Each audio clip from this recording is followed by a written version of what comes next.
নমস্কার বন্ধুরা, আজ আমার চ্যানেলে আবার তোমাদেরকে স্বাগত জানাই। দেখো, আবার একটি নতুন প্রশ্ন নিয়ে হাজির হয়েছি। প্রশ্নটা তো তোমরা দেখতেই পাচ্ছ। আমাদেরকে এখানে করতে বলেছে যোগ চিহ্ন এবং বিয়োগ চিহ্নকে ইন্টারচেঞ্জ মানে যোগ চিহ্নের জায়গায় বিয়োগ চিহ্ন লিখবো এবং বিয়োগ চিহ্নের জায়গায় যোগ চিহ্ন লিখবো। ঠিক একই রকম ভাবে গুণ চিহ্ন আর ভাগ চিহ্ন বলেছে ইন্টারচেঞ্জ হবে, মানে গুণের জায়গায় ভাগ হবে, ভাগের জায়গায় গুণ হবে।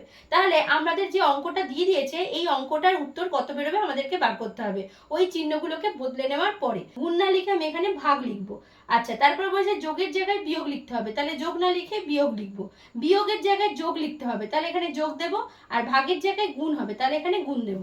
এবার আমাদের নিয়ম অনুযায়ী কি হয়, আমরা সরলের অঙ্কের নিয়ম অনুযায়ী জানি কি সবার প্রথমে ভাগ অঙ্ক হয়। তাহলে 7কে যদি 91 দিয়ে ভাগ করি তাহলে 7 তেরং 91 হয়, বিয়োগ 27। তারপরে যদি যোগ চিহ্ন দেবো, তারপর যদি এটা গুণ করি তাহলে 7 তেরং এটা 91 হবে।